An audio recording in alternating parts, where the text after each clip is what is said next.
રહ્યા છે सुनील जी, सबसे पहले तो बहुत बहुत स्वागत है आपका और शुभकामनाएं आपको दिन की।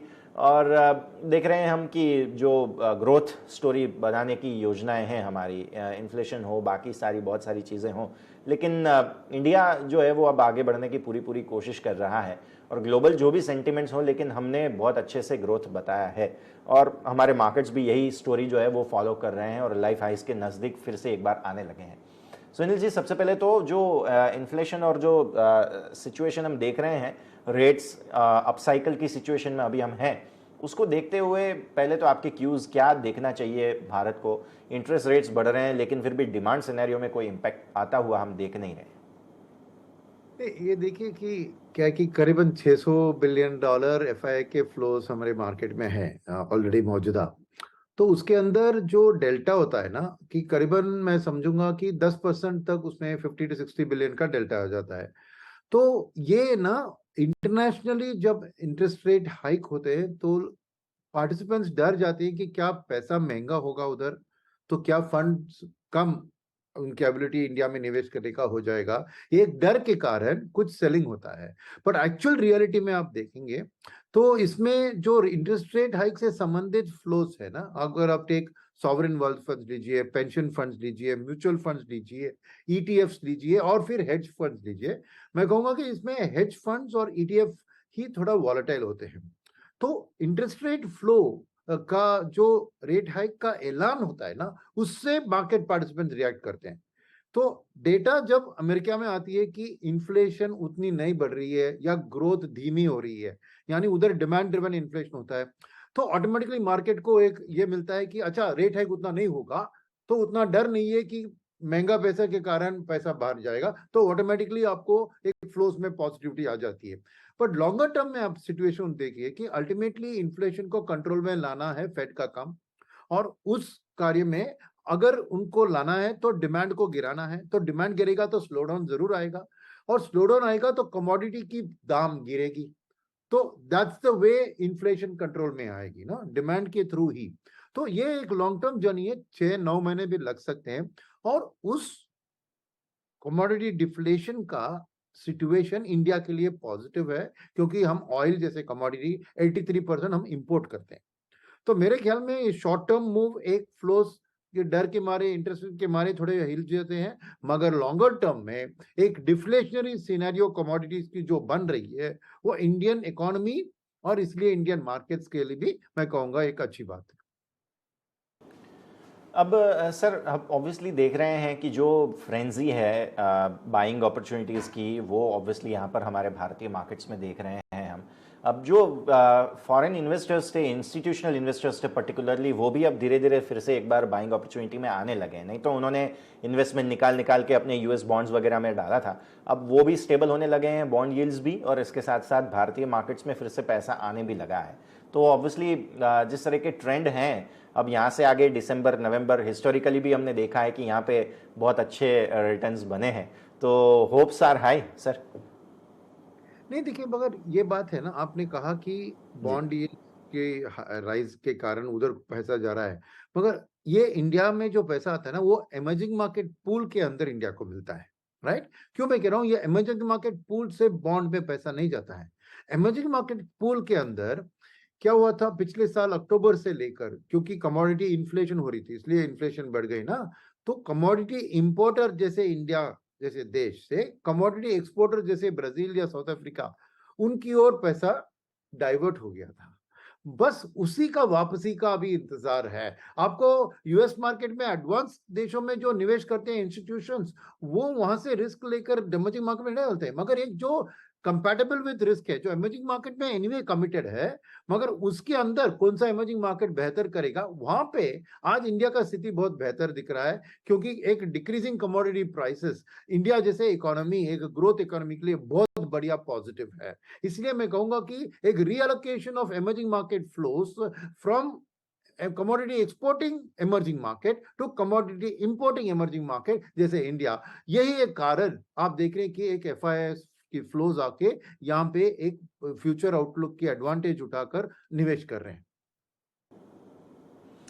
डेफिनेटली ये मुद्दे हैं जिन्हें हम ध्यान में रखेंगे। अब यहाँ पर आते हैं हम हमारे सेक्टर्स पर। तो सुनील जी, सबसे पहले तो आईटी ऑब्वियसली जो वैल्यूएशन के हिसाब से बहुत ज़्यादा एरोड हो चुका है, और फाइनली थोड़ा सा हम देख रहे हैं कि नास्डैक वगैरह में भी एक्शन आ रहा है। इस वजह से भारतीय आईटी कंपनियों में भी रिवाइवल थोड़ा सा आने लगा है। लेकिन जो मेजर क्रक्स हैं वो ये है कि जिस प्रकार से रिसेशन की बातें चली, फिर उसके बाद जो सप्लाई साइड के कंस्ट्रेंट्स थे, इन सब चीज़ों से आईटी कंपनियों को बहुत ज़्यादा डैमेज हो चुका है। और हमारी जो कंपनी है वो ऑब्वियसली सर्विस में है, और बाहर की अगर आईटी कंपनी परफॉर्म नहीं करेगी, बाहर की इंडस्ट्री परफॉर्म नहीं करेगी, तो हमारी आईटी कंपनियों के पास भी ऑर्डर्स नहीं आएंगे। इस सिचुएशन को आप कैसे देख रहे हैं? कि एक होता है कोर आईटी, एक होता है डेवलपमेंटल आईटी। मैं कहूंगा कि कोर आईटी, जहाँ पे आईटीईएस और कोर उनके जो आउटसोर्सिंग के ऑपरेशंस है, उसमें कोई कमी नहीं आएगी।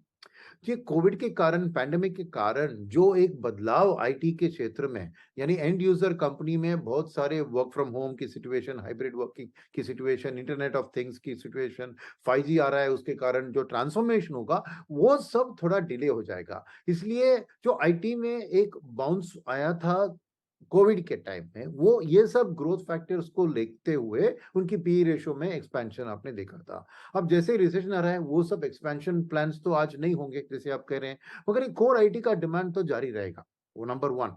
तो इसीलिए मैं कहूंगा कि कोई भी पोर्टफोलियो में आईटी में एक गिरावट एक लेवल तक ही जा सकता है, एक बॉटम बन जाता है, और वो बॉटम अभी बन गया है। अब इससे मगर बॉटम से बहुत वी शेप्ड बाउंस बैक आप नहीं एक्सपेक्ट कर सकते हैं अनटिल आप ये रिसेशन के मॉल से बाहर आके वापस एक यूजर इंडस्ट्री में आईटी को रिफैशन, ट्रांसफॉर्मेशन आईटी जब होता है, तभी आपको ये ग्रोथ का स्टेज आएगा। मगर ऐसी भी बात नहीं है, क्योंकि ये बहुत साइक्लिकल सेक्टर नहीं है। एक कोर डिमांड रहेगा तो गुड क्वालिटी आईटी कंपनीज अपना बिजनेस तो प्रोटेक्ट करके उसको एक स्टैंडर्ड रेट ऑफ ग्रोथ में ग्रो कर सकती है। तीसरी बात, ऐसे एक सिचुएशन जहां पे रिसेशन आ रहा है और डिमांड गिर रहा है, उसमें क्या होता है कि एक एंड यूजर इंडस्ट्री के लिए कॉस्ट कंट्रोल बहुत इंपॉर्टेंट, और आईटी उनके लिए एक बहुत बड़ा कॉस्ट होता है उनके टोटल कॉस्ट के पूल में।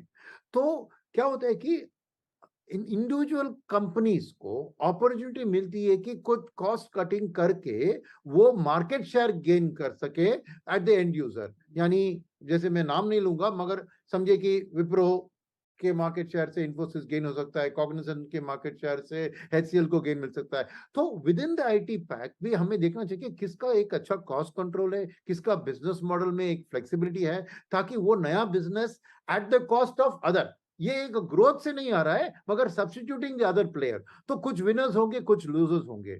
तो इस स्टेज में मैं कहूंगा कि एक आईटी को शामिल रखना जरूरी है, क्योंकि ये एक सेफ्टी कंपोनेंट के तौर पर आपके पोर्टफोलियो में होना है।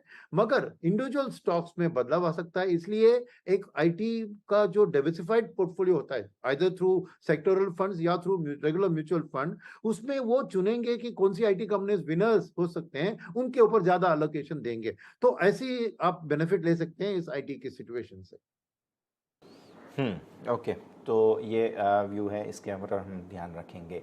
आईटी के अलावा अगर हम बात करें तो ऑब्वियसली हमारा जो फाइनेंस और बैंकिंग सेक्टर है उसकी स्ट्रेंथ बहुत अच्छी है, और ऑलरेडी इंडेक्स जो है वो लाइफ हाई, मतलब निफ्टी अगर लाइफ हाई पर पहुंचे उससे पहले बैंक निफ्टी और निफ्टी फाइनेंशियल सर्विसेज जो हैं वो ऑलरेडी लाइफ हाइज बना भी चुके हैं और लाइफ हाइज की तरफ आगे भी बढ़ रहे हैं, और इसमें जो ताकत है वो भी ज़्यादा दिख रही है, और ये स्ट्रेंथ है वो भी बताती है कि एफआईआईज का सबसे ज़्यादा पैसा जो है वो इसी सेक्टर में है। इसका बैंकिंग एंड फाइनेंस का एक एडवांटेज है कि ये बिल्कुल एक्सपोर्ट से संबंधित नहीं है, यानी इंटरनेशनल रिसेशन का बैंकिंग सेक्टर से कुछ संबंध नहीं है, नंबर वन। नंबर टू, बात यह है कि क्योंकि पैंडेमिक के टाइम में जैसे आईटी को एक पॉजिटिव रुझान मिला था, बैंकिंग को नेगेटिव रुझान मिला था, बिकॉज एनपीएस का डर था, क्या होगा बैंक्स की हालत का, कैपिटल एडिक्वेसी रहेगी क्या नहीं रहेगी, क्या प्रोविजंस बढ़ाने होंगे, ये डर के मारे ना बैंकिंग सेक्टर की वैल्यूएशंस गिर गई थी ड्यूरिंग द पैंडेमिक। अब क्या हुआ, मगर पैंडेमिक के टाइम में तीन चार चीजें हुए जो बैंकिंग के लिए बहुत पॉजिटिव निकले। पहली बात, गवर्नमेंट ने आरबीआई के थ्रू जो रिस्ट्रक्चरिंग ऑफ लोन्स का एक उपाय दिया ना, तो एनपीए को न रिकॉग्नाइज करके आप सेम लोन को और 3 साल रिपेमेंट के लिए दे दिया, तो वो एंड यूजर इंडस्ट्री को भी एक राहत मिली और वो एनपीए से बच गया और अपना बिजनेस का कारोबार जारी रखने के लिए उसको मदद मिली। नंबर टू, प्रोविजंस जो बैंक्स ने भी बहुत ज्यादा किए थे वो एक्सेस लगे, तो आज उसको राइट बैक करने का एक माहौल है, तो नेचुरली प्रॉफिटेबिलिटी में वो बूस्ट आ जाएगा। तीसरी बात ये है कि सभी बैंक्स ने, क्योंकि इंटरेस्ट रेट्स का भयंकर गिरावट आया था कोविड के टाइम में, लॉन्ग टर्म फंडिंग उन्होंने या टर्म डिपॉजिट्स के थ्रू या इंटरनेशनल बोरिंग के थ्रू लो कॉस्ट पे जब पैसा मिल रहा था उन्होंने लॉक इन कर लिया। तो एक overall funding cost for bank बहुत कम, लॉन्ग टर्म पैसा उनके पास हाथ में आ गया। चौथी बात यह है, उन्होंने पैंडेमिक के टाइम में कि अपनी लेंडिंग बुक को ज्यादातर उन्होंने फ्लोटिंग रेट पे कन्वर्ट कर दिया, खास करके हाउसिंग लोन जो सबसे फास्टेस्ट ग्रोइंग सेगमेंट है, वहां पे कोई भी फिक्स्ड रेट लोन नहीं दे रहे हैं कोई भी बैंक, सब फ्लोटिंग रेट। और आपने देखा होगा पिछले कुछ महीनों में 1.5% तक उन्होंने अपना रेट्स को बढ़ा दिया अपने ऑलरेडी एग्जिस्टिंग लोन बुक पे। तो ये चीज होती है कि उनके नेट इंटरेस्ट मार्जिन, क्योंकि कॉस्ट फिक्स्ड है मगर टॉप लाइन बढ़ रहा है क्योंकि वो रेट को बढ़ा रहे हैं, तो नेट इंटरेस्ट मार्जिन निम्स जो कहते हैं वो बढ़ रहे हैं। तो ऐसी एक हालत में आज क्रेडिट ग्रोथ वापस आ गया है, क्योंकि हमारी इकोनॉमी भी वी शेप्ड रिकवरी में, पोस्ट पैंडेमिक में जबरदस्त रिकवरी, आप भी देखा फेस्टिवल सीजन में भी जबरदस्त नंबर सामने आ रहे हैं। तो क्रेडिट ग्रोथ ऑलरेडी 15-16% है, अगले साल शायद 20% भी टच होगा।